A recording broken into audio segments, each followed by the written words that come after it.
In the name of God, the most benevolent, the most merciful,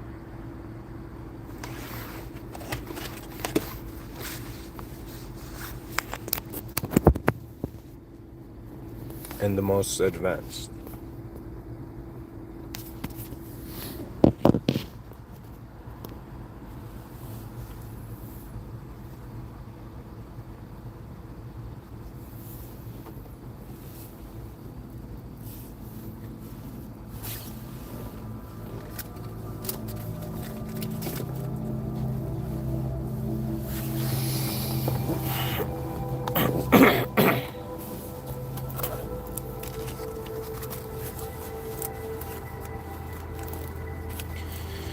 When the conditional effect notices the unconditional cause,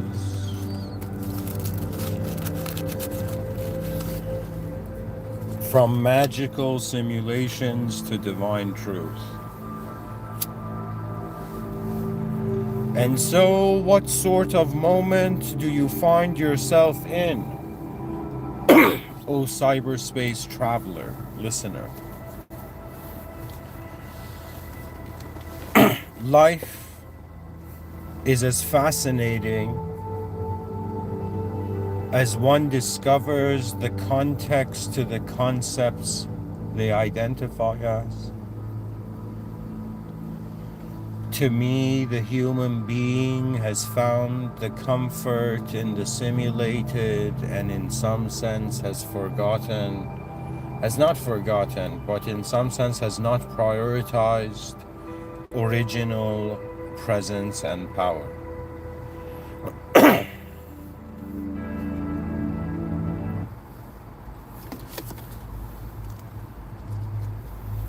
You see, my whole thing is that there is some part of me that looks at this world, that just notices I am conscious, and I have subconsciously even asked myself for a very long time, why am I present in this sort of position of existence? Why am I here now? What is the value of me existing at all?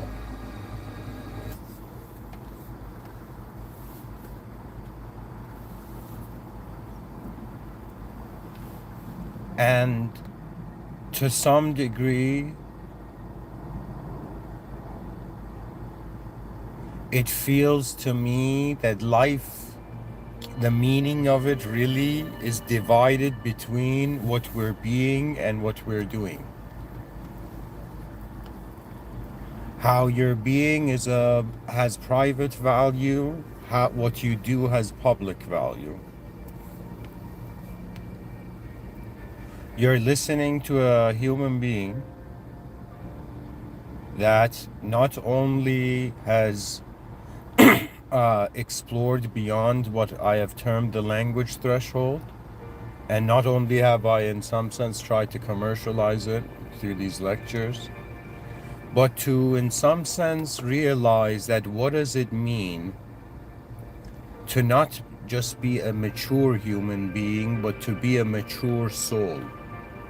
Now that's when life gets interesting, because any sort of identity with the sort of human archetype has to do with levels of body and mind. But the soul is like that unknown life force that's spontaneously viewing the moment and noticing. It's kind of like, from the soul's point of view, even though I am Muslim and I believe there's a system admin beyond this world room, and only that system admin truly knows the nature of the unseen. And in Islam, the soul is a secret of God, or man knows very little. And it is also the Amr of Allah subhanahu wa ta'ala, which means it is the command of the system admin.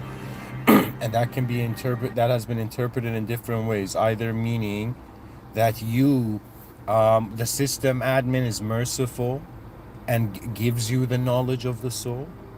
That means it's by God's command, our access to know our own soul, believe it or not, through God's mercy, right? But what is God is not a human relationship.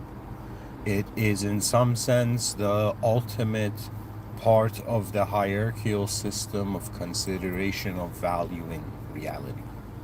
So God is not just a religious idea. It's like, let me tell you what it is. It's like imagine someone who's never heard of God, okay? And they're like, hey man, imagine a being that was so fast, like it went faster than the speed of light. Okay, imagine a being that was all knowing. Imagine a being that was all merciful. Imagine a being that was all wise, right? And in the attempts to imagine that, it is impossible to imagine. Not that it is impossible, but for the human, it is, because we are a limited mechanism of an access to reality.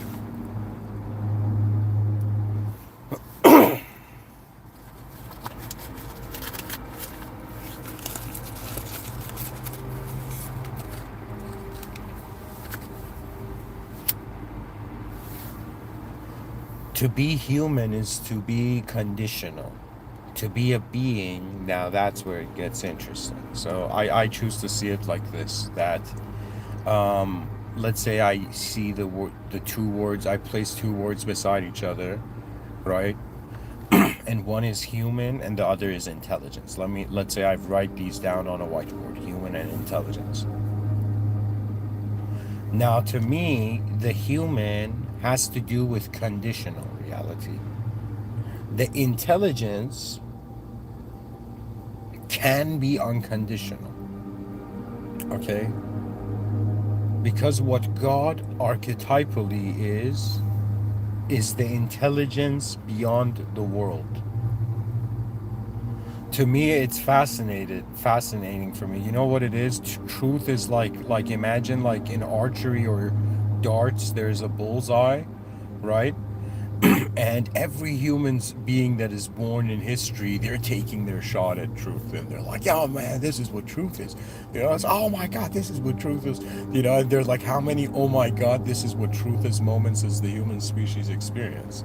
You know, one thing I've had in common with my ancestors is human emotion.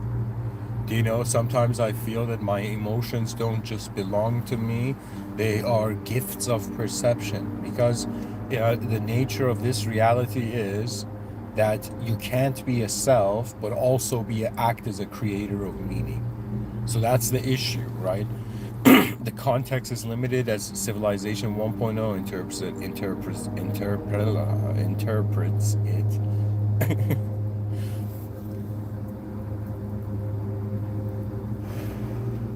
What I'm trying to say is that this world right now, there's two ways to look at it, okay?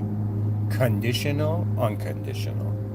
You can notice this realm designed to be acknowledged by the egoic construct, which is dualistic in nature, to be dualistic. That means we're like, wait a minute, there's a good guy and a bad guy. Wait a minute, there's darkness and light. Wait a minute, there's in some sense right and wrong, left and right, sun and moon, Gandalf and Sauron. Do you know what I mean? There's so many dualities in reality, right? And these dualities are very crucial to be acknowledged, because to be a self means your brain has to project a dualistic state of consciousness. That means civilization is in a dualistic state. I call this ring of the absent heavens, 0, 1, 2, 4, right? That means through these four numbers I can explain all the nature of the mind to you. That so far in the explorations of human will, whether we know it or not, humans have been acting as a collective, because our sense of belonging, sorry to break it down to everybody, I don't even care if you're a cruel elitist, or you're like some, let's say foolish simpleton. Like, I don't care who you are on this earth, right? For me, I care about what you're looking at, because what is very important to look at is that we have generated the meaning of life in somewhere that was beyond our ability to measure. That means if you can't index the cosmos, what is the point of measuring reality? That means how is measurement, a satisfactory approach A good strategy to an edgeless world. Okay, I think more than we need, in some sense, experimentation, we need design. Okay, so to me, reality has, like, think of it this way. I poetically sometimes have said I have a designer's soul. Do you know what that means? To have a designer's soul means you see the designs before you see meaning in them. That means this might sound strange. It's like you see somebody doing something good, somebody doing something bad, okay? And at the same time, before you project a second layer of ethics, which means was the action right or wrong, do you know? There is an ontological level where existence is just form. Have you thought about like the word information? We are in formation, right? Reality is shaped, okay? And we're this, unknown awareness. To me, this is the maturity of the soul. Think of it this way: you're living two lives poetically, okay? Just like we have invisible, visible, another duality, fast, slow, another duality. I'm trying to say there is a very important duality to acknowledge when it comes to the nature of self, anytime you hear the self. And to me, the realization of my life experience has brought me towards this way of looking at it where, how can I explain it to you? It's like,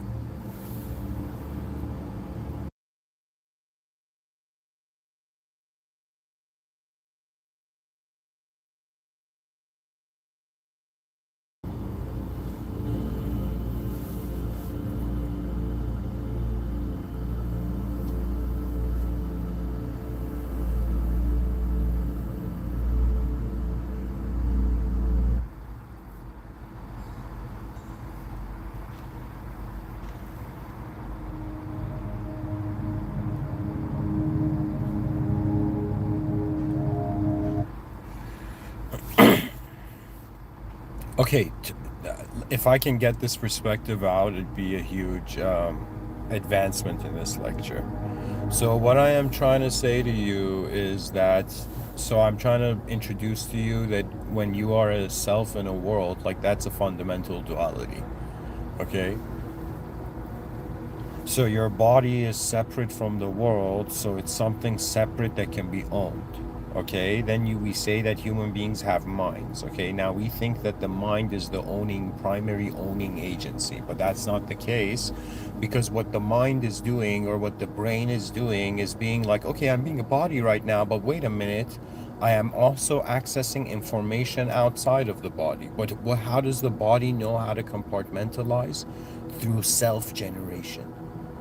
Do you know that means if we are a biological self, and the DNA has in some sense a sort of instructional, or has been commanded to in some sense regenerate, like right now you might think you have the same body, but the cells in your body have all changed. The cells of the brain even take longer to change. Do you know? And in the sense that, like, how they say, like, a person doesn't sleep, or a person takes intoxicants, like you kill brain cells. What is going on is, I think the brain cells are being killed. Of course, there's a chemical explanation, but aside from a chemical explanation, a psychological explanation is based on relevance. That means, think of your brain being this like endless information, like absorbing thing from, do you know what I mean? To the degree that we're like, the brain even subconsciously is receiving things. That means you might be smarter than you can ever realize. Do you see? That's the power of the depth of the song of unconscious. Because let me tell you, we have after there came a shift in human consciousness where people no longer, I think, are looking for answers. Do you understand? I sincerely believe that human beings are bored, and they've reached that point where they're like, I don't want an answer. I want a result of the consequence. But then the human idea has to be challenged and be like, how can the human species know what's best for it? In the same way, like, how can a tree water itself? Do you know what I mean? Like, or how do I explain it? How can the sun like stand in the sunlight? Do you see what I'm saying? The concept. There's something about how existence is first designed. You're looking at a massive geometrical simulation here, right? Everything has geometry. There came a time for me where I was like, wait a minute, how many lines? I try to not look at it even, because they talk about Olam al-Mithal, right, which is the Islamic view of it, but in the ancient Greek view, it is the what Plato called the world of forms. And the world of forms is kind of realizing how the geometry of existence has been commanded by the system admin, and that realm is beyond humanization. Do you know that means? Let's say that like for people right now, they're like, oh my God, what is the Plato's world of forms? Do you know what I mean? But I'm saying it's just the realization that your attention has a mode. It's like a mode of way, a mode of a state of way you can access reality. Do you know? It's like this inner mode where suddenly when it's like, how in like music editing, like there's different sound layers, right? It's like you take, how do I say it? It's like for a moment, like you enter Plato's forms, realm of forms, not as a human idea. You enter it where that unknown witness that is deciding between your thoughts before you say something, for example, that it's when that inner viewer stops storytelling. That means you might not realize it, but they don't mention this. A sign of for some minds, okay, that have, how do I say it? A sign of them having transcended their ego, like a sign of that they have an awareness beyond, they have surpassed their inner realms, is that they begin noticing geometry, okay, and they begin to notice that geometry is the same as, like, it doesn't matter if you see like a statue, or how do I say, it doesn't matter if you see like there's been so many different cultures and so many different ways that human beings have acknowledged reality to be sacred. Okay, now usually the sacredness is based on a story, and the story is based on an actual event, right? But I'm telling you, when it comes to, if you don't think of it this way, we are conditioned by mere seeing something, having already assumed meaning of it. Do you understand? That means if you open your eyes and you suddenly see, like, how do I say it?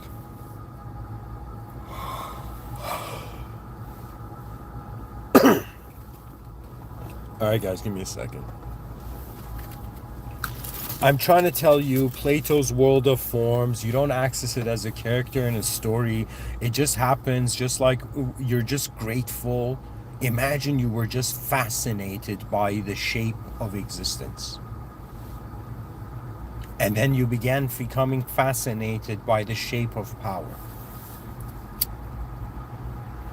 And then you began realizing, okay, that means you need to go to the edge of conceptual power. Beyond the edge of conceptual power,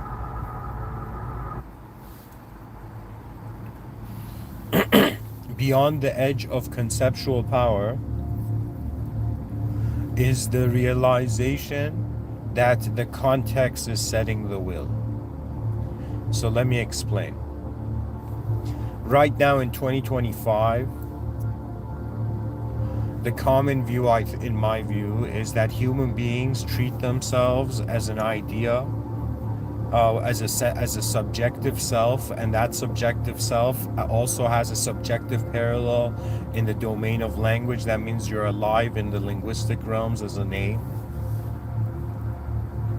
You're alive in the external physical realms as a biological body. Do you understand? You're also alive to yourself as a sort of witness of the database of the memories you have collected. You see, the mind, I think any great mind must realize greatness is a consideration. That means by the mere realization that there is more to the context, the concept becomes invalid, becomes limited. Do you understand? Like it's fascinating. If I tell you I'm at the middle of the bell curve of life, right?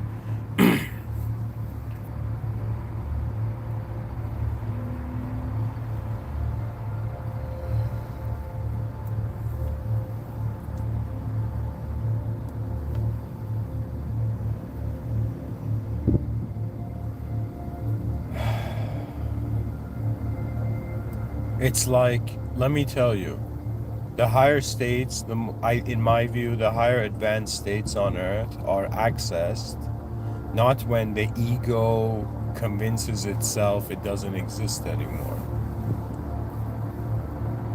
It is when you come into direct experience with the unknown nature of reality. Do not fear the word unknown. See it more as our ancestors freaked out because they didn't know what they were looking at, and they're like, all right guys, this world is too unknown and too like happening beyond our ability to comprehend it. Let's tell a story. I'm gonna be this name, you're gonna be that name, we're gonna call this whole place a name, and then afterwards our grandchildren are gonna name the stars and all of that. Do you know what I mean? And somebody's like, buddy, we just invented fire, relax.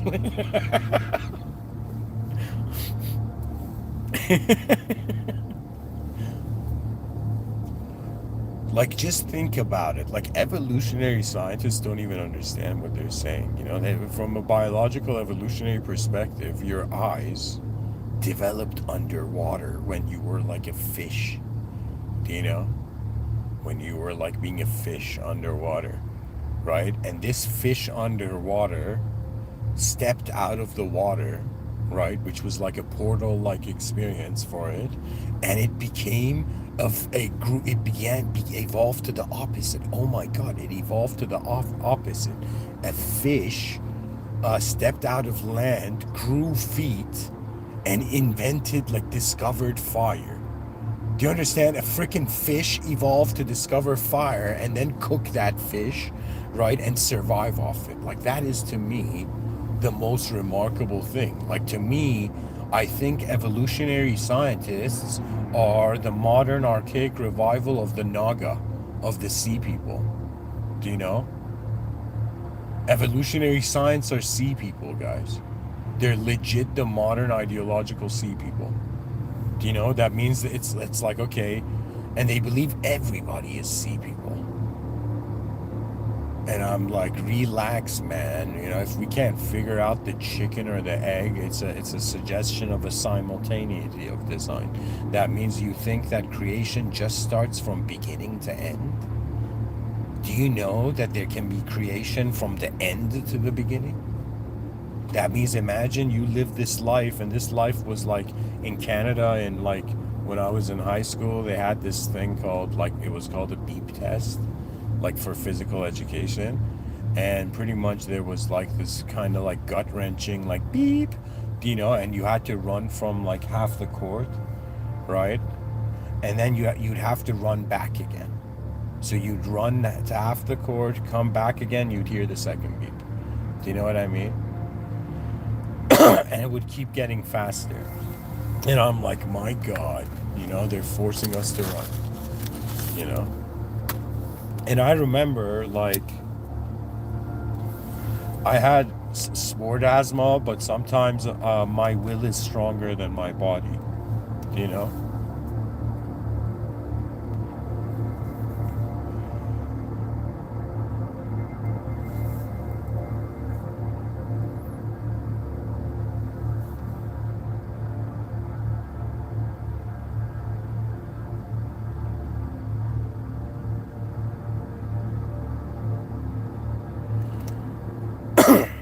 You see, when I say when the conditional effect realizes the unconditional cause, that means don't look at religion and be like, guys, religion is like this kind of story. Forget the storyism of it, because what they don't tell you is behind every story is the geometry of reality. And to me, the geometry, that the greatest geometric value is that which created the geometrical value. So what I'm telling you is that right now, it's not that everybody knows where they are. Nobody knows where we are. We just have to tell ourselves something to, in some sense, maintain a simulation for the new humans that are arising. Like, it's honestly honorable. At the same time, it's like, is there honor in blindfolding ourselves as well?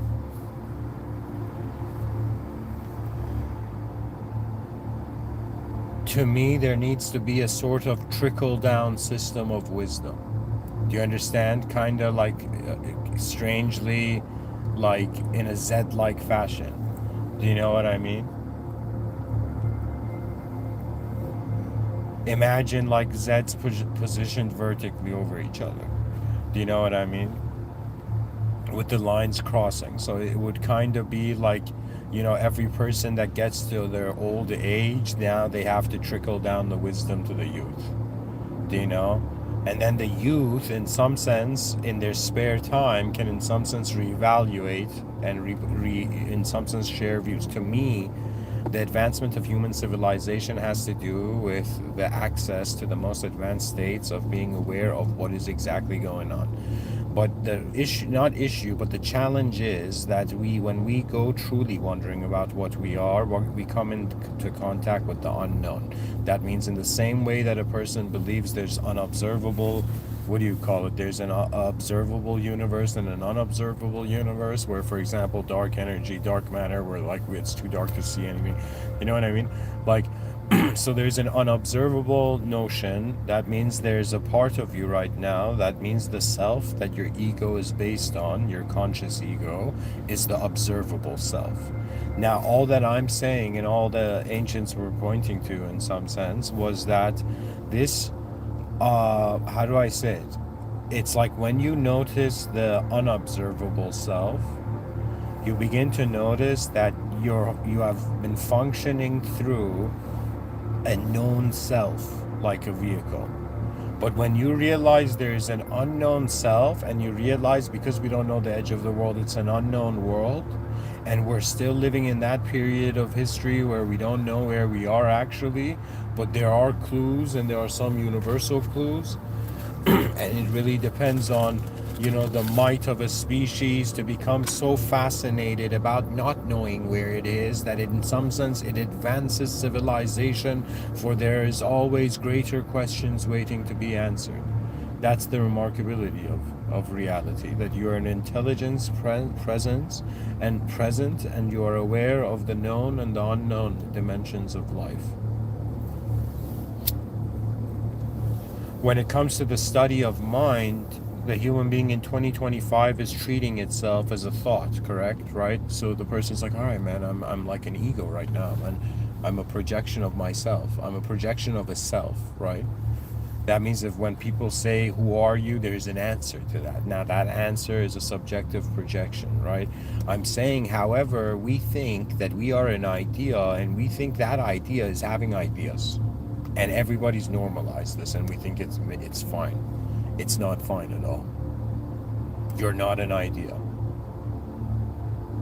All of you are unknown life forces within each of you having your own unique DNA, yet you're in the same species class. That means just like in, for example, video games, in some video games, there's maybe like, I don't know, give it 0 to 10, not 0, 1 to 10, like ability, not 1 to 10, I don't know. Let's say like 3 to 10 abilities or something like that in a character. Like the person can become an archer, the person can become cavalry, the person can become like in the front lines, that sort of warrior. Like in some games there was like, characters with abilities and whatnot. So I'm saying we are a class in the game of Earthkind. To be honest, it's a universal context, but it depends on your maturity level.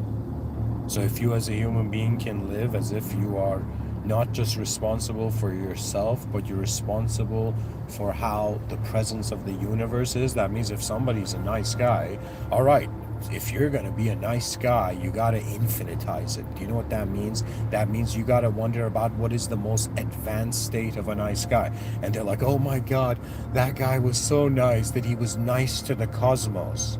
He was nice to the universal intelligence of reality. He began to realize that the stories of man were caves the human species was hiding, and that the future generations will always, in some sense, astonish us. Why? Because they will see what we could not. That means the greatest thing the wisest man of our times in 2025 can say, like young children in the year 3025 are going to be like so far ahead.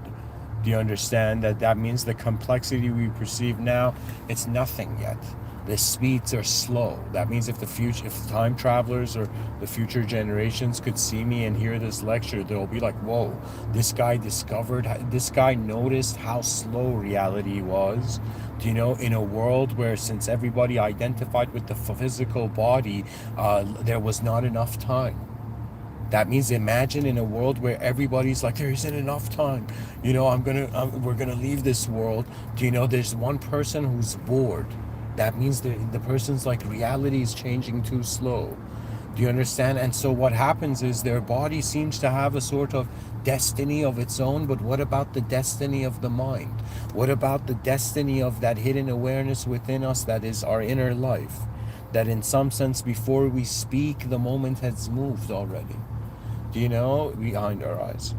You see, they have not properly explained and introduced how advanced the human intelligence is. But the human intelligence, hilariously, is not working in a field of its own.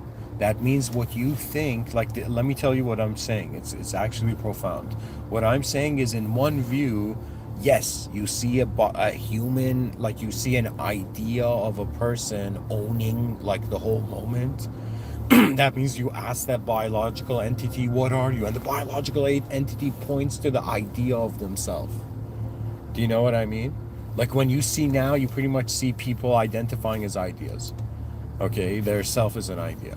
Okay, but in the future, this is the difference. You can simultaneously see that there is no such thing as an ego. The ego only self-simulated to itself. That means who you were only existed to you in your inner realms. Do you see? And I'm saying when like in 2025, an idea of self is owning the whole moment. In the year, for example, 3025, they're gonna be like what our ancestors thought was them being thoughts was actually how there was a field, and their divine system admin privilege was they had choice in a sector of reality. Do you understand? You don't have choice over your DNA. You don't have choice over your circumstances. Do you understand what I'm saying? No, when I say circumstances, I mean like where you were born and all this, right?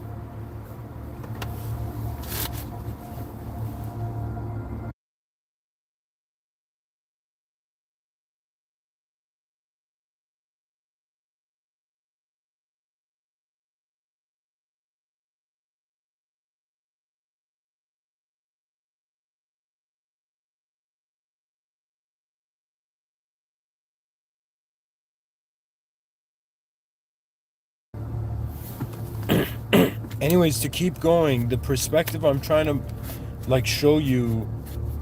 tell you is honestly this, that what we think is us being like ideas of ourselves as people is actually what I termed in a few lectures ago, like I managed to in some sense discover that concept, that in some sense it is what I now call the divine cognitive fields. That means where biologically forged subjective cognition and correlation begins to realize, wait a minute, in the same way that the human being thinks that their idea of them is thinking right now, the event of occurring at all is separate to what the thought is. It's like kind of like if you have an ability to see everything as energy, that means it doesn't matter what the form is, it's still energy. Do you know what I mean?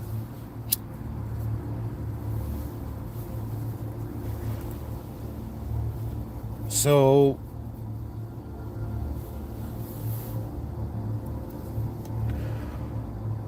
what today we think is us like being people, in the future will be a field, a divine cognitive field, where the life force that is identifying with a subject now in the future will realize that subject is a choice from a field of any subject.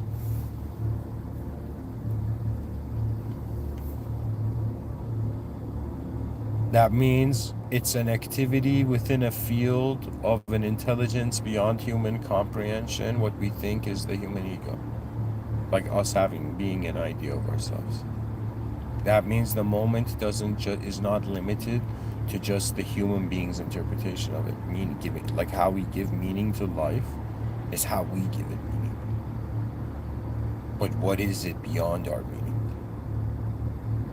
What does it feel like to be like, wait a minute, if we're here biologically and we die at some point, that means we're not here forever. That means we're here to do something before we leave. Now, then you wonder about, okay, so that's kind of like we can Sherlock Holmes that and realize, all right, the purpose of something is that it's to do something in the presence of others. Why else would we be around others? Why couldn't we just be in our own world? So we have to do something in the presence of others, the second clue, right? And then in some sense, okay, what is the greatest thing that can be done by beings at all? Now, the first answer, this is the original answer, is to in some sense notice the cause, the source of their reality. That means, I don't know, but at some point it became important for me to wonder about right now, this force I'm being, this energy I'm being, what is its source? Like if I am an intelligent being right now, what is its source? It shocked me, astonished me actually, fascinated me to realize that what I have been assuming is me is actually a moment that can be evaluated from endless angles. So the value of my moment belongs in my own personal way to me, but my moment has an existential value. That means, think of it this way. We have artwork in an art museum, right? And like the Louvre, there's the Mona Lisa, and some person sees the Mona Lisa, cries out of its brilliance. One person sees the Mona Lisa and in some sense laughs out of its, like she's not even smiling, bro. You know? You know, and so that means it's one existential artwork, but two different experiential meanings. So then that means you're not a creature of meaning alone. Do you understand? That means the meaning of life is not the ultimate question. What is the meaning of meaning? I think I gave a lecture on this.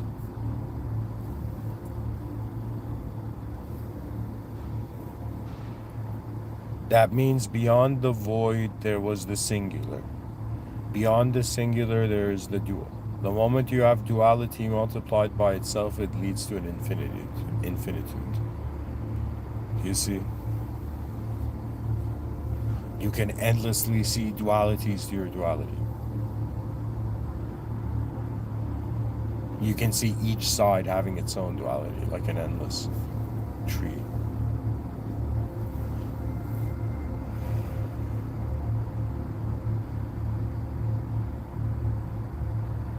And then you have infinity. Sorry, I said 0124. No. 012 infinity. There we go.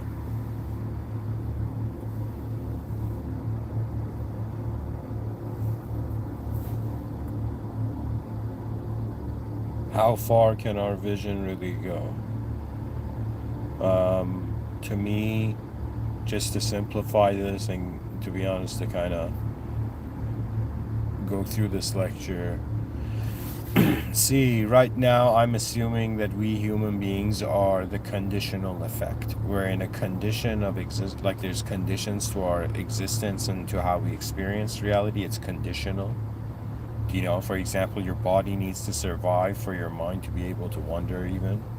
Right, so there's it's a conditional reality. Even our eyes perceive like a certain range of the electromagnetic spectrum. You know, so there is, in some sense, like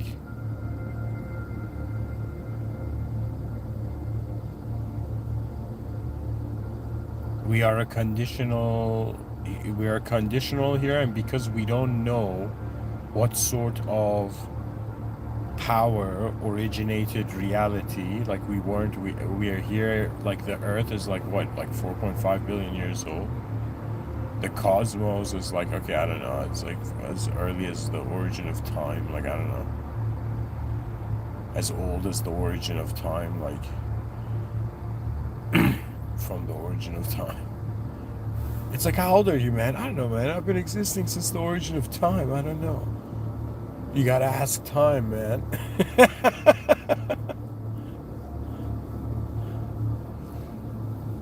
To me, I'm saying that we're in effect because we don't know what caused us. We're in the created dynamic. Okay, we're in the created category, which means in the effect of something category, right? We're not in the causal category. You know, as a Muslim and as someone who considers this reality as a system admin, and that system admin is beyond any, has no equivalent partner. That means nothing existential or simulated can be equated. You understand? That means truth is beyond this room, so nothing in the room can be true. Yet there is something within us that seems to be this unknown command of truth in a commanded universe. Right? And to me, life shifted from me wanting to just be successful in society to being like, all right, what if there's a deeper game beyond the whole humanization conditioning of how we were raised? That means sometimes I think about it this way, that to master, let's say you wanted to attain mastery, you pretty much practice something until you've experienced so many views of it that it doesn't surprise you anymore. You understand? And so if one was to wonder about how do you master a self, like the mastery of self, it's kind of like you have experienced so many different states of your own self that you have comprehended how the nature of your perception is a function at all, right? So to me right now, if you ask me, all right, man, do you know how your body works? I'll be like, yes, to some degree. If you ask me, okay, do you know how your mind works? I'd be like, unbelievably, I think, compared to, I don't know, I guess many, compared to human history, yes, I am very aware of how my mind works, because how the mind works is not limited to the mind's understanding. So what does that mean? That means there's layers of perception. So think of it this way. Right now, I have access to my biological sight, so my eyes. Okay, now I'm gonna close my eyes, and let's say you tell me to envision like an airplane, right? So I envision an airplane. So my eyes are closed, no light is entering it. You told me to envision an airplane, and now I'm seeing a memory I've had of an airplane. Do you understand? So no light is entering my eyes, yet I am seeing, accessing sight and accessing content. Okay, so when it comes to wondering about what the mind is pretty much the life you live that is in relation to the awareness you have. For what we are is not an idea. It's an awareness to the nature of ideology itself, the nature of language. That means what souls among you are brave enough to, in some sense, want to venture into the unknown. You know, it's kind of like, that scene from AOT, this Japanese masterpiece of literature, right? Where Commander Erwin Smith is giving an honest speech, and in some sense, it's like it's like our task is the only hope of humanity. Yet it's a task that, like, he's saying this to the new recruits of, like, the Survey Corps, like this kind of like military initiative in the narrative, right? And there's like these young people wanting to be like coming to see if they want to be recruited, and the commander of that corps in that kind of like messed up reality they were living in says most of you will probably die, but you will in some sense have been already also humanity's hope. And now I'm reaching this realization that this might sound strange, but I am treating my species like a child. That means, all right, let the child play with its toy, which is being a human in human global society, whatever story that comes to. And now we need advanced communicators from all over the planet to begin acknowledging that eventually, whether in our lifetime or in the lifetime of those to come, all the unborn generations, eventually the responsibility levels are rising. That's all that it has been. One view you can say it's a biological, technological evolution. From another evolution, no. It's just the greater rising of the levels of responsibility. Do you understand? That means it's all about the ability of our species to respond to the moment, and in the expansion of the horizons of its awareness, new kingdoms have been found in the clouds. That is the might of the greatness of the human species. The samurai, they had their greatness of honor in regards to how the Hagakura kind of explained that the person, there was no samurai in the sense of the ego did not exist in the face of death. But to me, it is about the clarity of the hidden power of the heart of mankind. Like, in shows, characters level up, or they have hidden powers like suddenly activate. There's for the human being, like, it's not like that science fiction-y or super fiction-y,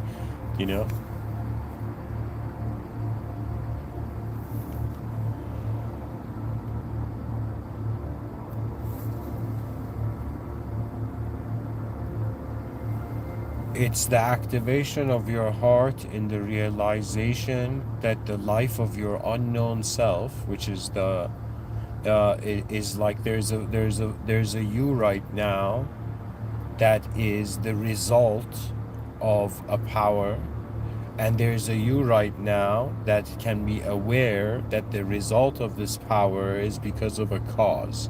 It's as simple as like opening your eyes in the world and be like, wait a minute, who made this world? Right? And then suddenly noticing the world is happening in strange, intelligent ways, and you're like, wait a minute, why is the world moving this way? Right? And all the clues are leading to the reality that there is a system administrative intelligence here. Right? Now, in old school times, the ancients called that divinity. Now, in the subtitle, I wrote magical simulations to divine truth. And the reason I wrote that is because I couldn't write the full sentence, which was from magical simulations to divine truth, right? And there's a huge point I wanted to make. This has been an idea that was been lingering in my mind. That the deepest, I guess, metaphysical view to magic is that could existence itself be a sort of magic? Okay, and let us not look at the idea of magic in the way where Walt Disney or in ancient, like, more times of ignorance, they perceived it. But I just want to say that history changed. That means magic in human collective consciousness became obsolete the moment the prophets brought forth the revelation that pointed to divine truth and divine administration. That means if magic was the manipulation of the will of reality, do you understand? Divine truth was like everything in existence is under the command and the awareness of the system admin. That means You know how it feels like when you're in a room, and imagine you were in a room with, like, back in the day, with all the kings, of reality. Do you know what I mean?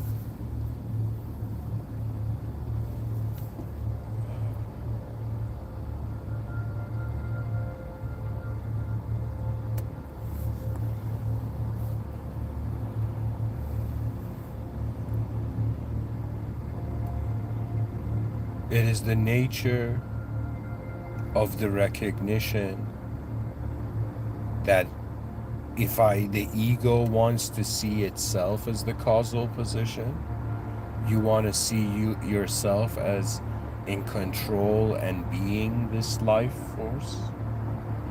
Yet I find in the higher planes of perception, reality is less about you being a self, and it's more like you just watch life as if it's like you have given, how do I explain it to you?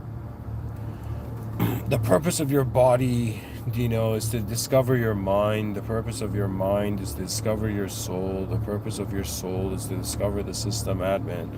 To discover the system admin means to realize that truth is beyond the world room. Yet there, if you begin to look at this life, you will see that, how do I say it? Some beings are capable of seeing this. To me, this is the real divinity, that you begin to see system administrative intelligence.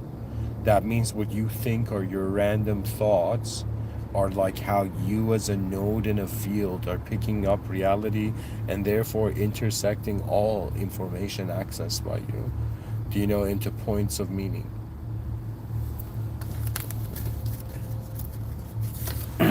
So when divinity arrived, when the prophets arrived, magic, which was the manipulation of reality, became obsolete because reality's owner had spoken. To me, religion is not just like the Holy Quran, is not just a confirmation and warning, or you can say it's a sort of warning, but what it is, to me, it is like the communication of the creator with the created. That means, wait a minute, in a simulated reality of utter, mystery, the original author, the author of the novel we're in, has written in a part of the novel that there would be individuals in the novel that will be able to communicate with the author that is writing the novel all the time and has written it even. That means God is so advanced that in past, present, future, it is advanced. To beings in the future, everything is destiny. To beings in the present, everything is choice. To beings in the past, everything is purpose. That means you know what it is. This is the sad reality of life, yet at the same time, the fascinating nature of life. Okay, that we are an energy, right? Right now, I'm like a being, and I'm an energetic being. And it's kind of like they're telling you, like, all right, you're an energy, and what are we being tested on? What this energy is used for. That means we are like the ability, like, think of it this way: a squirrel is like energy, but what's using it is the ecosystem that is, in some sense, it's programming. Humans who are context conscious, they have freed themselves from conceptual limits. And to me, if they ask me what is the most important thing in life, is to realize that your body perhaps is walking towards the grave. Your mind is perhaps walking to meet God.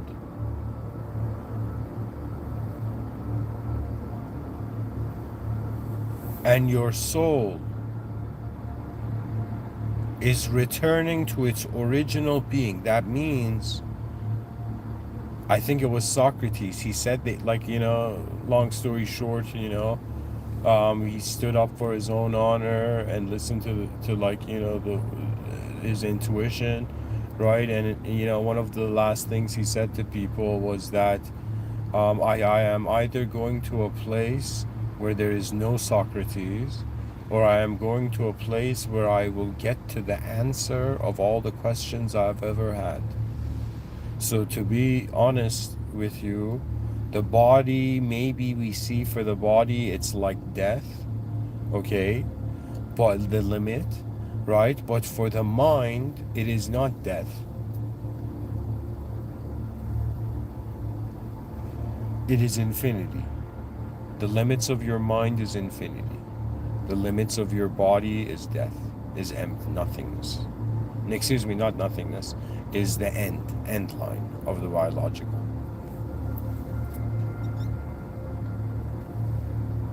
That means there will come a moment where I will have to look at this world and for one moment just sincerely from the depth of my heart apologize to it if I have been ignorant, and not to just the world, to the world. The world belongs to the system admin. That means before I think if there's ever a moment where it's my last moment on earth, I think my view would be like, everyone, everything, forgive me.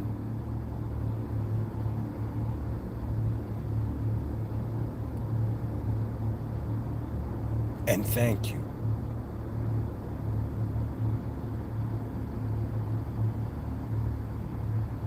And then I think I'm ready.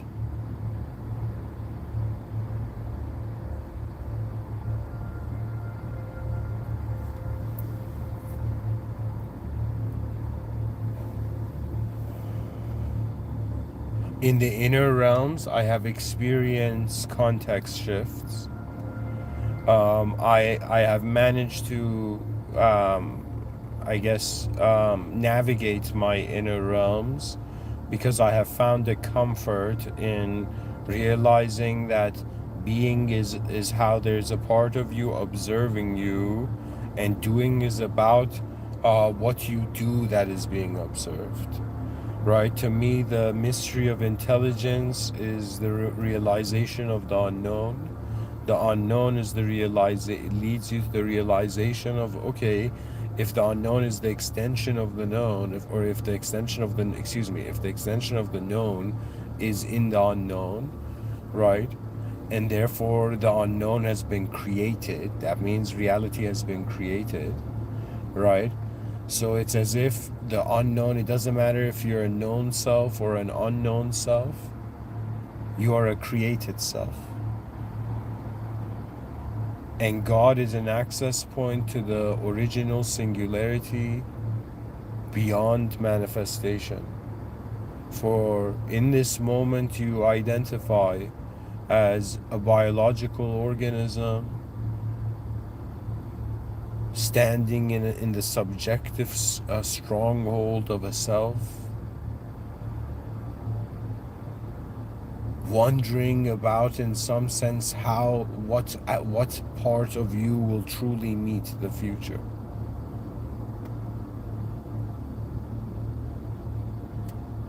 For me, my life can be said to have been me opening my eyes, realize everybody in the world that's biologically existing will die one day, and so what are we here to do now? And is it to just play ideological games of meaning, of private meaning of self, or do we like, to me, I am waiting for, it's like, what's the next evolution of human mind, of the human being in 2025? I would say it's the realization of the misconsidered world. Everybody starts off in their own world, and that's in some sense a way of saying it's your inner realms. Your inner life is everything you're aware of. Your outer life is what you display, the nature of value, the nature of context, the nature of meaning. You're listening to someone who has sincerely, like, truly, guys, I have countless nights I've just sat in the moment and been like, okay, what is the most advanced view on earth before I die? Like, what is the most advanced state? And I've come to realize the most advanced state is in prayer, at least for a Muslim, it is bowing to the original power. Do you understand? Your body is simulated for a certain amount of time. Your mind and your subjective identity conscious is a state of consciousness. In deep sleep, you don't have an ego. Do you understand? Or in a dream state, you're a different sense of self, right? So we're playing this game of like, what are we? And we're realizing that our sense of self is dependent on the context it arises, which is actually the state of consciousness you're in. Do you understand? That means it's as if like at some point it's about how you value the conscious life. But for me, I don't know. This is my style of this is the type of soul I am. I just reached the conclusion that the mind can look at things from infinite views. There's literally an infinite viewpoint multiple choice, and which self to be, that there's a choice. And I realize the self can never know what's best for it because it is forged through a limited context.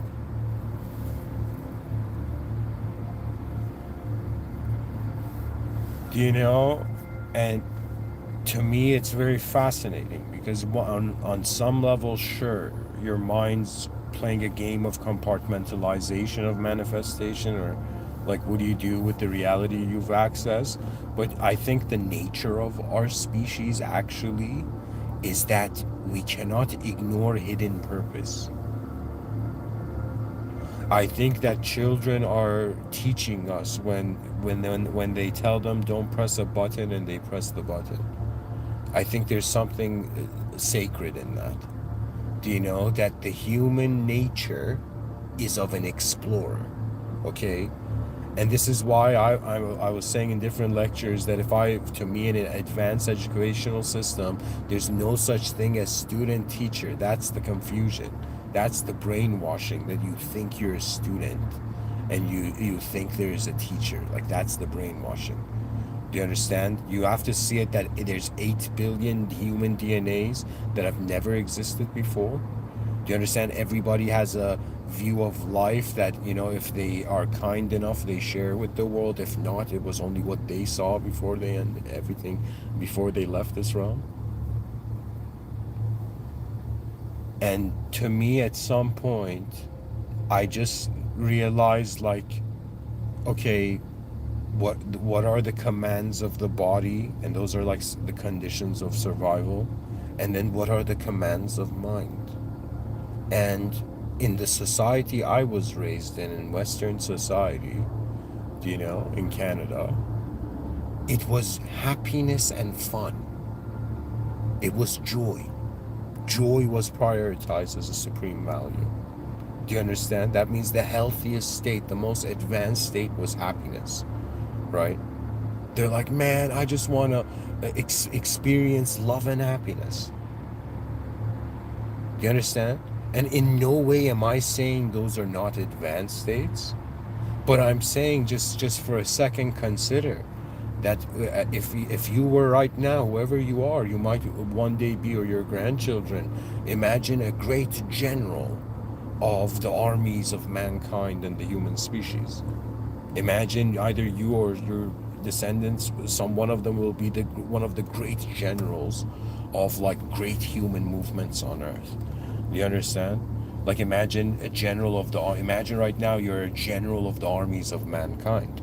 Okay, so you have to imagine just that it's not about ego anymore. Just forget the archetype of a king, but think of like a general of all armies of mankind. Therefore, a mind that is capable of not just being responsible, do you understand, for all human perceptions and ways of life, but in some sense also wondering what is the most efficient usage of all positions of value. Do you understand? That means to me, my outer life, there isn't that much honor in it. Like I'm speaking more of like who I was in 2023. Now the honor of my life has been restored because I'm in the presence of the higher power. You know, I'm not living in an empty world anymore. Do you understand? Not only am I convinced that there's a system admin, right? The clues were right there. We didn't create the world. How are we acting like we are owning it?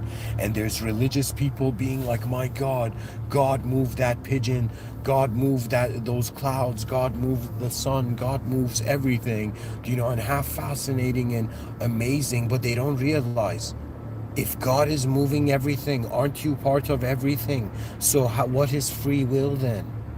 Free will seems to be an ability to choose out of divine position choices. The mysteries of reality are causing our species to accelerate like, you don't understand. To me, I thought, like, people right now, if you ask most people, they're like, yeah, man, the future generations are doomed. They're going to collapse into ignorance. But you don't understand. The future generations are going to realize they do not have the limitations of the problems of our times that burdened us. That means, like, imagine if somebody is a free spirit. They're like, man, that person, that, let's say, a girl is a free spirit. She's a free spirit, right? But wait a minute. The nature of existence is conditional. That means I am not just chained to my DNA as an unknown awareness. Let's say my soul is not just chained to my DNA right now, which is my biological life. It is also chained to this current era of history, the year 2025, where I'm alive right now. Do you understand? And it's also chained to the notion and the story of a human being on Earth in the Milky Way galaxy, in a cosmos which we don't know if it's, spinning around a black hole or a giant sun. Which is like, we don't know if the center of the universe is spinning around something that is a young star or an old star. That's what a black hole is. It's like a retired star. It's like the star, like a black hole's like, guys, I'm done shining. Like, how many eons do you want me to keep doing this? And then it's like, all right, that star's retiring. Like, there's emotional astrophysicists being like, the stars are dying, man. They've already died. The light that reaches our eyes, it's just their last screams of, like, wow, what they were before they left this reality. You know what I mean? You know what I mean? Somebody's like, guys, get this emotional astrophysics as a tissue. What it is their last commands. That means you might not believe it, but to me, the light that enters our eyes is pretty much the last thing that star, in some sense, the last ray of light that star sent out, and was like, all right, it's up to you now. And that ray of light hits the retina of in some sense, a mammal on our Earth that suddenly recognizes that context means that the world was always bigger than our thoughts.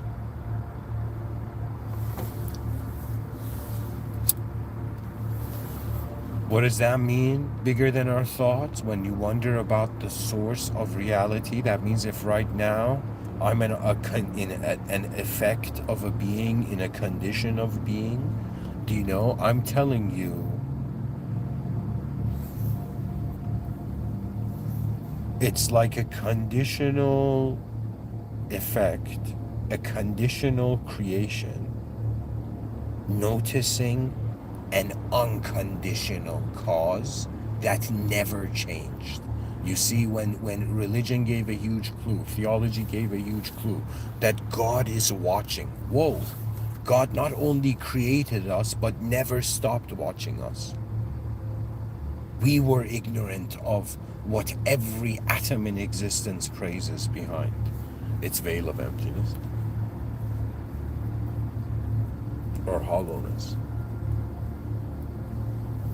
To me, every day I wake up, it's no longer, okay, who am I, in this world of, ever-changing fascination. But no. My days have changed. It's as if I am in the presence of the ultimate. That means you might not realize this, but I've realized that I've termed it that we're inside a simulated testing zone within a divine surveillance state. That means, and everything is being logged, right? And not just from the moment we log in. Do you understand? That means the divine surveillance state logs our body's existence when we're in deep sleep, not a conscious self. Do you understand? And in some sense, it's another way of saying this. That's just me giving a modernized interpretation. God knows what's in your heart. You cannot hide anything as a sort of simulated effect, as a simulated conditional effect. You cannot hide. That means you can just realize this. Your soul cannot hide from the creator of reality. Nothing can. No one can get away. No soul can get away from its creator. Why? It's like saying a character in a novel wants to get away from the author of the novel. If it does get away, it's God's mercy. It's the author. That means the author wasn't cruel. The system wasn't wrong. To me, life has become, okay, I'm looking at a moment of space. What is moving? Movement. The ancients didn't know what to call it. They were like, that's spirit, bro. And they're like, what do you mean? Am I a soul or a spirit? And they're like, no. You're a soul, but in classical illuminationist theory, the spirit is the shadow of the soul. And we're like, wait a minute. Our mind kind of seems to be a shadow of the soul. They're like, wait a minute. These dudes called the mind spirit, which meant just the animation of anything at all. Do you understand? See, if you run, your body is being animated if you move. But if you sit down in stillness for a moment, you're going to notice there's still movement, but it's more like the movement of you feeling like you're inside a film that's moving even though your body's sitting still. That's the nature of your mind. Every person has a different DNA. That means, what do you want me to tell you? Do you know there's no one answer to everyone? Because you're inside a living unknown system. And we as a human species are fighting over which person's view is true, rather than collectivizing and rather than uniting and being immediately advanced research stations everywhere. You understand? Not only do we honor all views, but we are archiving it, and in some sense we're trying to build the most advanced perception on human life. Do you understand what that means? That means why does the idea of advancement exist if you're not supposed to advance?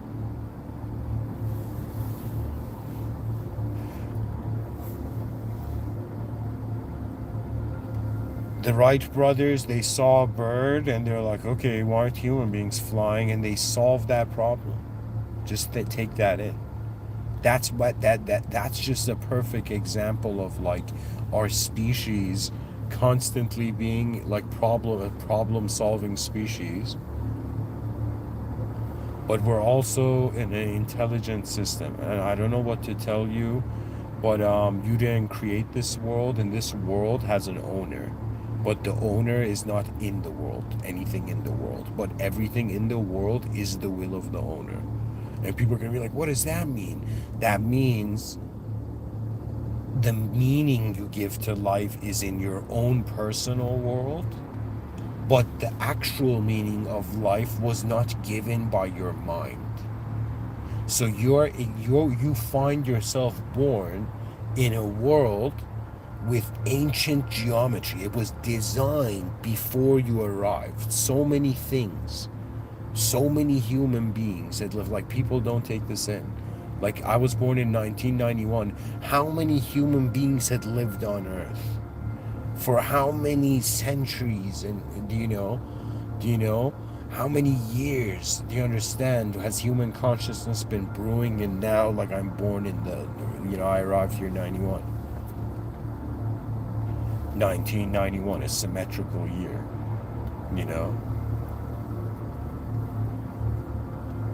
a year where exactly awareness is in the middle.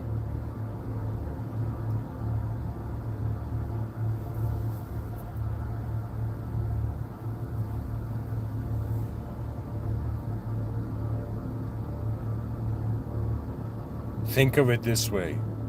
I'm a human being that has live 12,000 days on this planet. That means 12,000 days, another new day, new self, new moment, new value, and you know how it is. Right, so 12,000 days I have lived on this planet. And I've been going along with, like, all right, the human perspective, you know. But after 12,000 days, some things begin looping to the degree where you're like, the joy of change has been forgotten. Do you know? That means it's like, I'll give you an example. It's like your mind can fathom flying cars, but they don't exist yet. And you're like, why? Has capitalistic competition, denied its own advancement? Has the economy enslaved the potential of technology to benefit mankind? These are like, it's like, everybody, how do I say it? It's like our mind is how we're being a fictional being. Our body is like how we're being a non-fictional being. And I'm saying the meaning to reality belongs to the inner life. Do you know the shape of reality belongs to the outer life, like the form, like the physicality of it, right? The awareness that you are, that is this unknown life force moving this life form in a way that you know. To me, it's like, what's moving everything? That's honestly it. I don't know if this is like because I was tired or something. I was just like, okay, in order for me to fully comprehend the nature of where I am as a being that has arrived in a world at all, that is in a world at all, conscious, I must consider what is the nature of the power of this type of manifestation. That means forgetting all previous contextual views. I look at the moment. I'm going to assume, for example, if I just arrived on Earth, right, I would look at existence and I would realize that, all right, it is functioning, it's slower, in a very slow place, state. Do you understand? That means human change is very slow, physically, in the outer realms. But then you begin seeing these biological organisms doing sophisticated organized movements, right? And then you're like, wait a minute, it seems like these are the expressions of a faster reality. And you realize that faster reality is your inner life. And what does that mean? Your mind is faster than your body. And that's why you can redirect yourself. That means the formation of consciousness can even be theorized as if it's like there was the body evolving at a certain pace, and then suddenly we became conscious of the mind arrived, but the mind was not limited to the body's speed, and in one day, right, it took the body, like, I don't know, like a long time to travel from one town to another, but for the mind, the person was fathoming all the different ways they could travel. Do you understand? That means the mind had the freedom of multi-perspective analysis, but the body, due to its physical, singular, existential position, is like in one reality. Do you understand? So your mind is like an access to multiple realities, even their speed being faster than your outer realms, right? Your processing, right? And so it's kind of like, okay, my body's living one life, my mind is living multiple lives in accordance to how my attention moves, or how my state of consciousness is, right? And my soul is kind of like being in the background of the moment, and I'm like, soul, what am I? Am I you? And the soul's just silently, like, the soul's kind of like, I don't know, man, I'm just here. I'm just present here, man. It's like I'm not the mind and body. It's like, don't ask me. Can you imagine, like, the ego being like, am I a soul right now? And the soul's like, don't ask me, bro. I don't know. I'm telling you, even if you are a soul, you cannot ignore that the power that generated this reality is far beyond a creature in that reality having power. That means I want you to imagine who the most powerful person on earth is. Let's call this person power. Person power. Let's call him power person. Okay? the most powerful person on earth, okay? Now, the most powerful is the most powerful person on earth, the most powerful being in the person in the cosmos. The answer is no. So the nature of power is that it's limited, and because it's limited, it's important how you use it.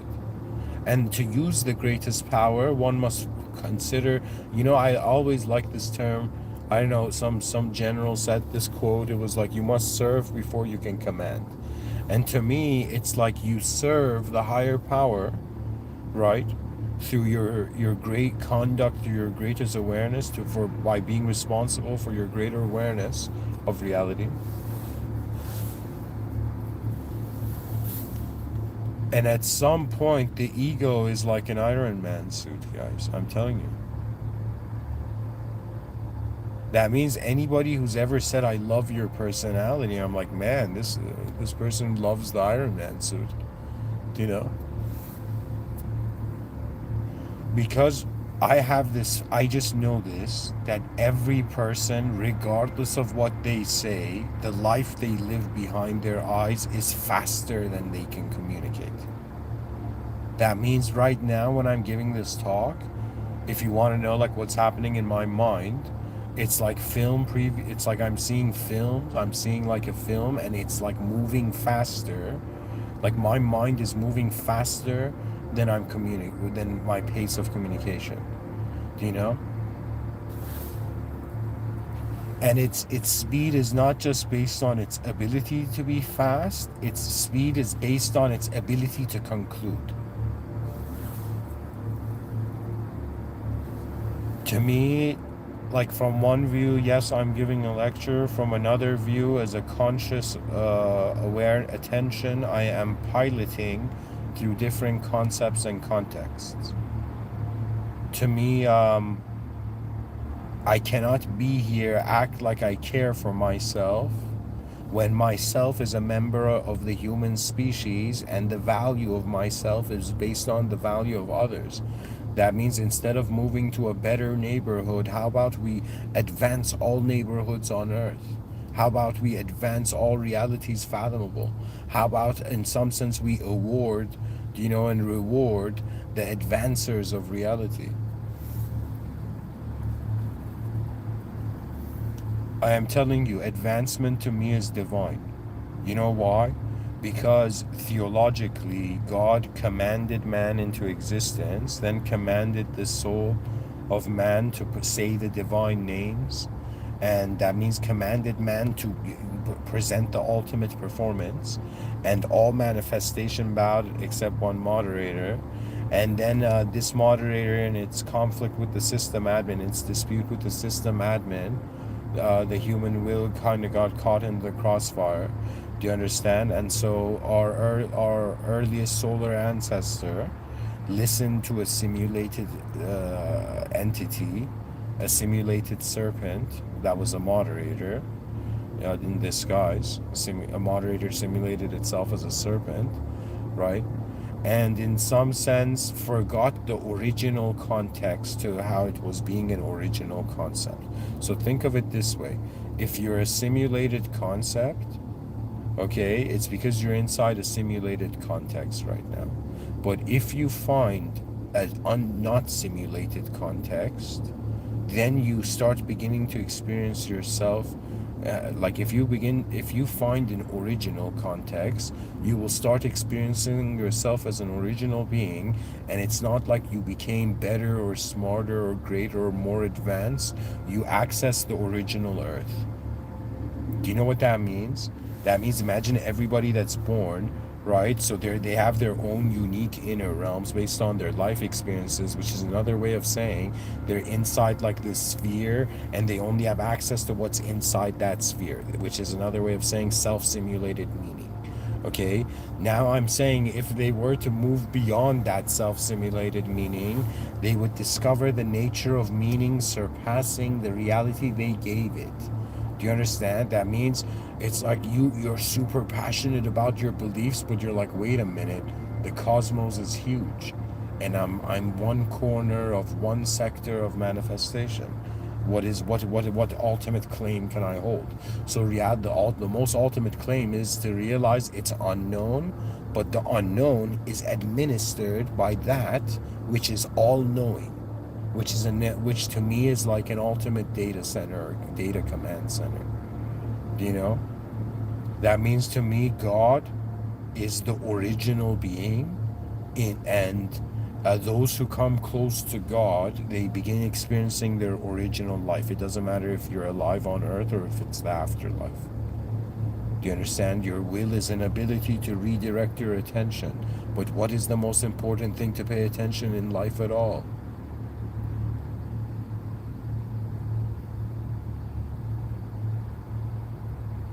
It is the system admin, the original source.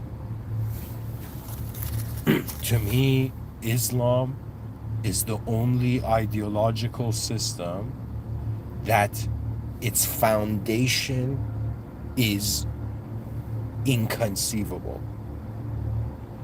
That means God is not a form, it is not an object, it is not a subject, it is not a person, but God has a relationship with human species. In the Holy Quran, it has said there is a messenger from every species. You know, that means every species there's a member. It doesn't matter, like, it's bizarre, but it doesn't matter what kind of species it is. Do you know what kind of class of being it is? Right? There's one being in that class of being that is just positioned. It's kind of destiny protocol, right? That they have to, in some sense, remind the whole system why it's being a system. Do you understand? To me, it's as if, what are you living for? Are you living just for yourself, just for your family? Do you know? Just for your community, just for your nation? Do you know, just for, like, you know, your future success? Or have you not yet realized, in the same moment we're saying it's our individual life, it's simultaneously the collective life of our species? We are united in existing as human beings in the same moment, in the same time era. Do you understand? That means what I have in common with everybody in existence, it's like what the first thing the general in the, you know, of the armies of mankind could say was, as if all of you exist. We all exist in this moment. We are present in a world that we do not see its edge. Therefore, there is no edge to power. Therefore, there is no edge to how advanced a being can be. Yet, in the most advanced view, the most advanced power is superior to human interpretation, which means the higher planes of life are not lived by an idea. That means beyond the language threshold, dualistic ideas are less meaningful. In the sense, it's kind of like, let me tell you, death is not the final moment. Meeting the original being as after you lived your simulated life is the ultimate meeting with the system admin. That means some people, they're like, I'm dying on earth, bro. You know? And there's some people who are like, nah, man, I'm preparing myself. I'm preparing myself for that moment where I am left to see how truly pure my heart was. How foolish was I? And to me, I have lost moments. There's some moments I know I made a mistake, but because the moment has passed and it's gone, it's like a lost moment. But I don't know. My heart tells me, you know, your value is based on what you're looking at. And if what you're looking at is not the farthest reaches of the system you're in, do you understand? Which leads to the notion of innovation and advancement, do you know? What honor can there be? To me, the purpose of consciousness is to be like, all right, let me be that force in life that chose to accept that all of this could be the work of a higher power. And so my function is to not just notice that it is all not just the work of the higher power, but the workings of the higher power. How reality is functioning is not just based on mankind's will, it is based on how behind every physical shape or form there is a divine command, unseen to the eyes of man. In the presence, that means they're like, to be honest, the human species, they're like, the human species like, oh my God, what do I need to know about truth? And they're like, all you need to know is that truth is present in the moment. The effect arrived and perhaps may leave, but the cause was always there. That means everything that is created by God will die, which is another way of saying the end of days. Only God does not die. Only God is the being that does not make mistakes.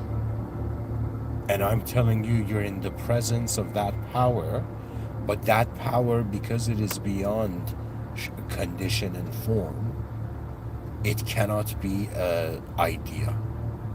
So Muslims are those humans on earth, those beings that are not worshiping an idea, and they are praising such a higher power that their ego compared to it is like, let me tell you, to be in the presence of a true Muslim is to be in the presence of a human that not only has noticed this world has a creator, but has noticed that the creator is aware, is all-knowing, aware of all creation, and in this moment, very moment, they're in the presence of the creator. They are creator conscious. Do you see, as a created being, they're creator conscious.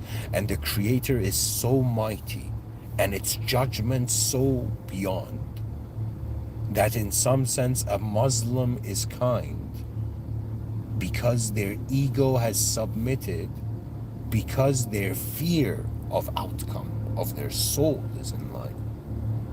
That means to be a Muslim, you have to be very careful, because Islam means submission. Submission of what? Submission of the idea of yourself, not to anyone, any person, any form, any shape, any symbol, only that position that is beyond all. That means it's like an effect, and it's like the person's like, wait a minute, my body's temporary. And let's say my mind, if it's codependent to the body, that's temporary. Or let's say my mind is also simulated or is temporary, or its infinitude leads to a sort of temporary meaningless, or is meaningless. It's as if I'm like, wait a minute, how would a soul experience the end of days? That means what happens when the context leaves. That means imagine what happens usually it's like the human being is born and leaves the earth, but what if the earth leaves the human? What if the world leaves before we do? Again, the question of the presence of intelligence. All I'm trying to tell you is that in order to be an advanced being, you have to wonder about the most advanced state. And why you are wondering about the most advanced state? To discover the most advanced power. Now, my realization has been that the most advanced power is inconceivable, but yet it is intelligent to the degree that as a Muslim we are encouraged to pray. Now, a person may think prayer is just going there and like sobbing and just asking God for a better life. But for some, prayer is also being in the presence of the mightiest power. That means it's as if, why did the person not cry in the presence of God? Because tears were meaningless For greatness knew it all. You see the power, just the ability. Like I have wondered about all knowing, knowing all. That means being able to capable of correlating all. It is like the infinity of infinities. It's so God's conceit. Like I don't know how to explain it to you. It's like when you think of what man can do, which is limited to the domains of the imaginable, what God can do is unimaginable, and that's the profoundness of it. We're in the presence of an unimaginable intelligence, and we have to be conscious. To me, if anybody's like, yo man, we're in a simulation, how do we get out of it? I'll be like, you gotta notice the system admin. It's the system admin's mercy. It doesn't matter how much you study, how much you love, how much you do the right thing or the wrong thing. It's about how aware are you that it's not an empty room. That was your brainwashing and conditioning, that you're actually in the presence of a world of that it is of the supreme intelligence field. It's the exact opposite of emptiness. And the source of this intelligence is beyond the world room. So the point is not about like, yo man, I gotta transcend and go to another dimension of happiness. It's like, nah man, you're in this world room because there's something you must do. That's the simplest explanation. They're like, is that Occam's razor? I'll be like, I don't know man. It's like,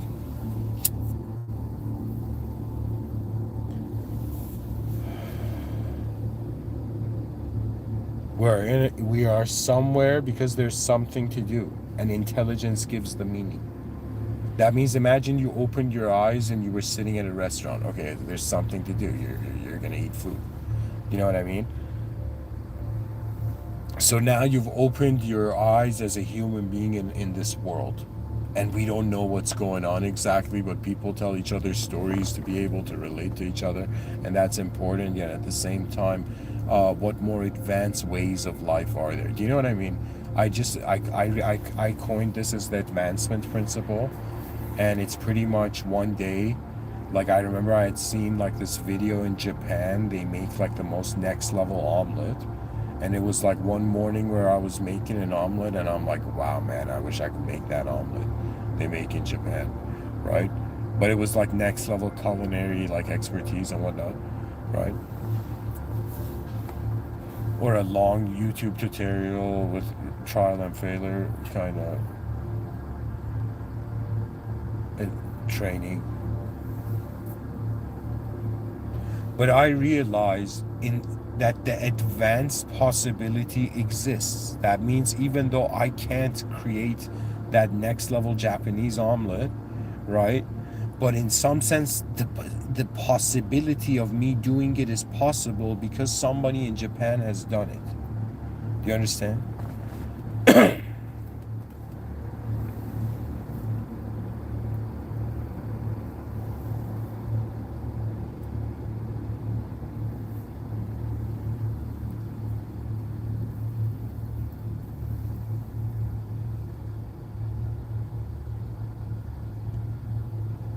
It even can go deeper. What is truth beyond the greatness of dreams? How have we found ourselves in a world? And what is the purpose of all purposes? For me, it was the advanced civilization. Then I realized it should be the advanced power. That means God first, civilization second. Or now it's like that. You could say God first, universe second, earth third, species fourth, nation fifth, community sixth, family seventh, you eighth. You know what I mean? To me, this might sound bizarre, but I think in every moment where there is an instance of knowing, there is simultaneously an absence of all the different ways that moment could have been known. So to me, it's very fascinating, the nature of mind, and I'm urging my species to just realize that, at least for me, I'm considering like, okay, when the conditional effect notices the unconditional cause, means a simulated being discovers an original position in reality, but it's a position beyond reality. It's a meta position.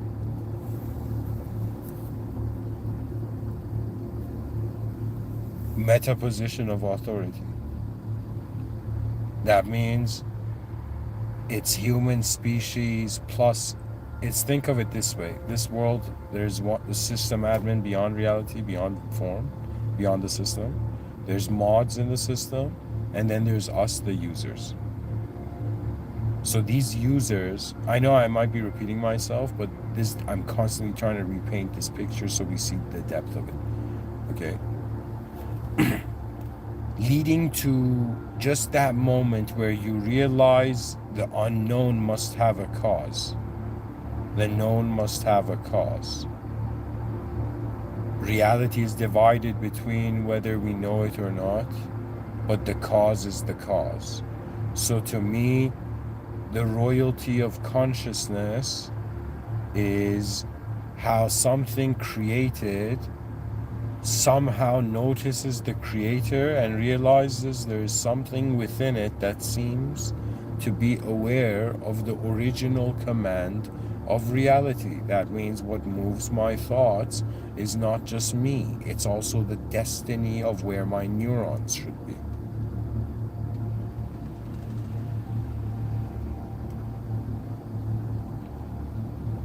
For the true excellence of mankind is just the advancement of responsibility levels. Right now, like, I'm trying to get our species to be responsible for mankind, for humankind. But then, after everybody, we unite the species, then we have to be responsible for Earthkind. And those strategies involve, like, making it that creatures can live in, like, how do I say it? We don't rely on them for sustenance. Like, we gotta stop eating these living beings.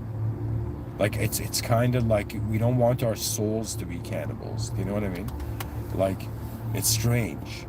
Like, I shouldn't say that sentence, but it was like, I think eating another living being that had lived, like I think that's just weird now. I think our consciousness has evolved to a point of eating. Now the issue is we don't have a replacement. So we need AI and advanced technology to just find a replacement, some genius nutritional solution to this. I don't even care if it's to the degree where you just drink like this glass of like next level orange juice, and you have like, you get the same nutritional value as, like, do you understand? Like a freaking 10-course meal or something. Do you know what I mean? That means I'm trying to tell you that it's like reality, the genius of it can happen. For example, I am unfortunately someone who smokes cigarettes, and remember, guys, the best time to quit cigarettes is before you smoke your first one. Just don't step into that room, But I'll tell you this, for example, man, where was I going with this?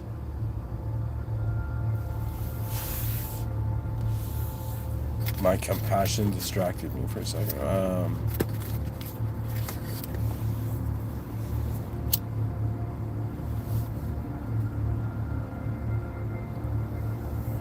Oh yeah, sorry guys, I just remembered. The thought orbited again. So in the same way, a cigarette is something that reduces the life force of the human. In the future, maybe some companies will have to redeem their chaos, their chaotic influence, and they have to create like all fast food joints are gonna become like health centers in the future. Do you know what I mean? Cigarettes in the future are going to become a way you can take your medicine, but it's not medicine. It like heals you. Imagine a cigarette that doesn't destroy you, but a cigarette that regenerates you. Like some next level nanotechnology or something. I don't know. They're like some scientists typed in next level AI. How do we create a cigarette that it has the opposite of all the effects it has and heals people? That means a person smoked a cigarette and it was like the next level vitamins and like they became the healthiest person. You know what I'm saying? So I'm saying that the intelligence of this realm has an incredible ability to expand. And I just found this like advanced way of looking at it, that in order for me to truly know the value of my advanced self, that means I have to be in a world where everybody is also their most advanced self. Then I ask myself if I want to be egotistical. Okay, now, like I have to, do you see the challenge? Like I can't know how great I am until everybody is great and the world is great. And then I'm like, okay, now let's see how great I am. Do you know what I mean? The advancement principle simply means that there is always an advanced view to the moment. And poetically this day, you can say there's always a genius angle to the moment. It just has to be found. Either you have to shift the concept or shift the context, what I'm telling you. Genius is a matter of building a bridge between worlds that have never been crossed before, have never been journeyed into. To me, it doesn't matter if Einstein discovers an equation and we're like, that's genius, that explains something, or compared to an explorer discovering something that never, like I read something like online, right? I think it was in this article or something where there was this kid, I don't know, this kid who was still in like school, I think maybe in high school or something, right? And this, or high school, middle school, I don't know what, but there was this young kid, right? And this genius somehow had figured out, this is before AI, right? Had figured out that all the pyramids and like the unique, like out of this world, like architecture of like some pyramids in like Peru or like those areas, they all correlate to star systems. And this kid discovered that the star system points and they discovered so many different hidden ones by following the star system pattern. Do you understand? That means this genius kid realized, just like how the pyramids of Giza point to Orion's belt, right? Similarly, these other pyramids were also pointing to different planets. Do you understand? To different celestial constellations, right? And through his genius of being aware of constellations, do you understand? He discovered so many different hidden pyramids or something like that, right? To me, that is equivalent to Einstein's genius, okay? Because ultimately, everybody is living for their future self, but we don't really know what the self is. From a religious perspective, it's not like you can either worship or you don't worship. I don't think that's the case. I think it's what worship means is, what is your attention consider true? And I think because we're a presence of attention, it's the same as saying as long as there's attention, where attention is the act of worship. Okay? So if a person, for example, looks at a flower, that's like in that moment, that's their attentions, like that's like a sort of where their attention is where their meaning is, right? Where their truth is usually. So I'm telling you, it's like the effect is aware of notices the unconditional cause, and this mystery of how did I, as a simulated body and mind, notice the original. So the soul to me is like an original membership. That means you were created by the system admin, and no way has it been mentioned that they created a soul that can die. That means death is a earthly fear. But for Muslims, there is the afterlife review, and ultimately you're meeting the system admin. So the final moment is God. You meet the original being in the original state, and then perhaps your original life truly sees how original it was during its life. That means I will realize, was it worth it to give these talks? Or should I have lived a completely different life, having never given a lecture, rather having done various external things? I don't know. But this to me feels a path where I feel we are now exploring beyond what man knows. The future generations will be fearless of the unknown. We feared it because we thought we had to know everything. Socrates says the only true wisdom is to know that you know nothing. Why? Because in the presence of higher power and in the presence of an unknown reality, our knowledge is our own luxury. It's our own convenience. It's what we say to consider what we are being, and we're considering what we are being, so we don't consider we're not being.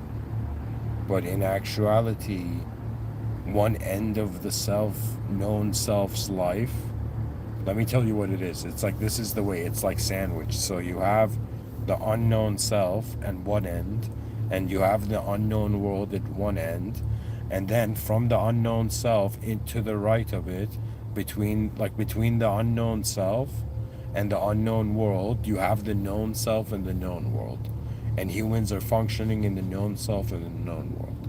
Okay, but when you notice your unknown self, you cannot ignore that. Now you begin to notice the unknown variables. It's like before, when you looked at life, you only cared about the known variables. Now you begin to notice, it's like what you don't know becomes way more fascinating than what you know. So your identity doesn't even have the interest to be an ego. You're like, what else, what other states of function is there? Like, it's another way of be kind of like your soul Sherlock Holming, like all the clues it can find is a mind of its existential reality. That means, why am I experiencing this moment as in existence, and what is the true value of this, right? And what does it mean that I have a body? What does it mean that there's a story characterization of me as a self in a story of mind? What does it mean that I am this unknown soul, this unknown life force witnessing every moment? Do you know, what does it mean when the unknown self realizes that the unknown world means it is the end of meaning? So I'm telling you, think of it this way. We're in a meaningful simulated reality, and imagine this is like some place we're in, and as you cross this field to go to the next field, the next field, in some degree, of course the unseen only God knows, but in my view, the next view, it's like we're crossing. It's strange, but it's like in the same way we're existing on Earth, but it's, to me, it feels like in a deeper way, we're traveling between states of being. Okay, right? Now, some of these states, the free will gives it meaning and directs it. In some of these states, something beyond the free will moves it, and it's like the same sort of automation of will, of how manifestation moves in dream states. In most of my dreams, like, it's automated. Do you understand? Like, I don't have to think about it to move the dream. There's already something happening in the dream. When I say dream state, I mean like an actual dream, right? So I'm just saying, what you identify as yourself is based on what you as an unknown life force have the will to move. And by having the will to move, therefore you have the will to control the meaning. But I'm saying, like, there came a time for me where I was like, wait a minute, how do I know my mind is the best choice? And somebody's going to be like, what do you mean? I mean that not in a sense of ungratefulness. My mind, to me, is like a gift from the system admin. I think every person should treat their mind like that. Just anything you're aware of, it is in some sense something that could have not been there. So appreciate what's there, but now we have to again recontextualize. And if we're gonna try to be at most advanced self, so it means if we're gonna try to be the most advanced concept, we must be aware of the most advanced context. And the most advanced context in this world room is that a power beyond the world is moving it.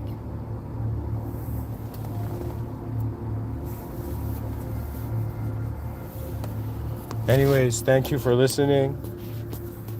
I hope this lecture was interesting.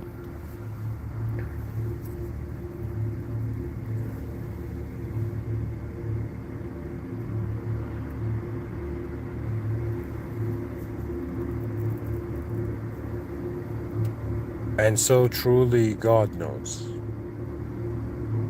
In the name of God, the most benevolent, the most merciful, and the most advanced being.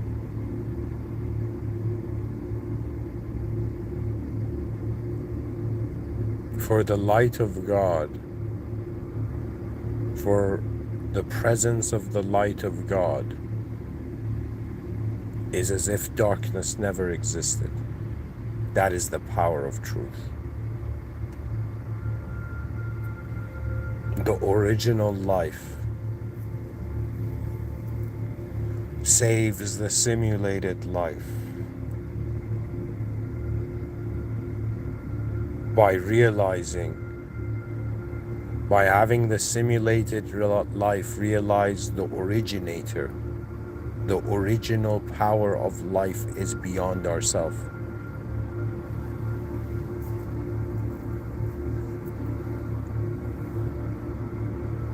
For truth was present before we started questioning. The truth was in the room before we started questioning where we were.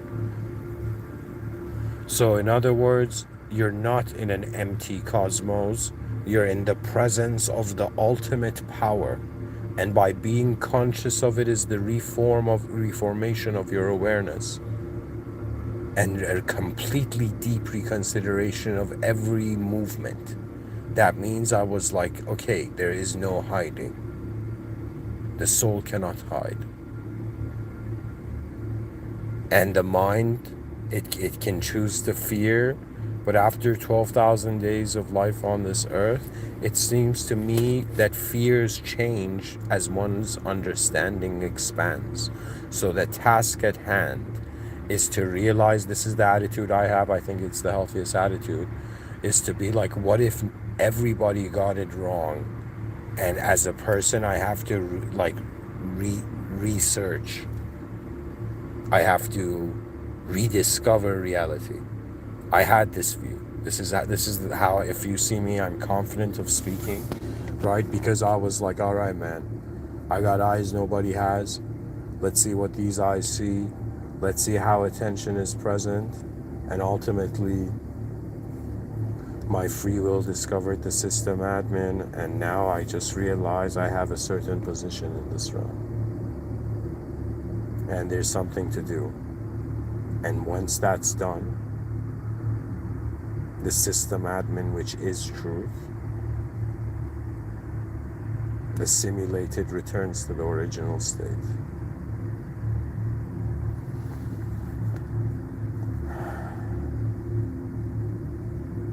For greatness was always there. The most advanced state of your being is always there, but only in the presence of the most advanced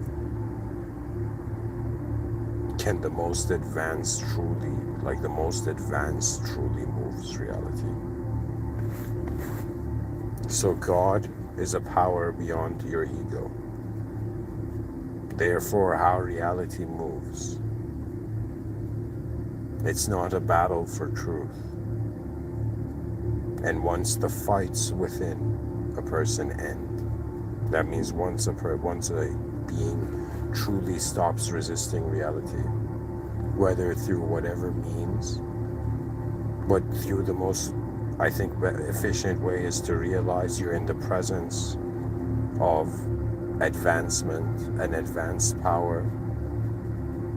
And now it is time for the most advanced expression of a species. And then we return to the systematic.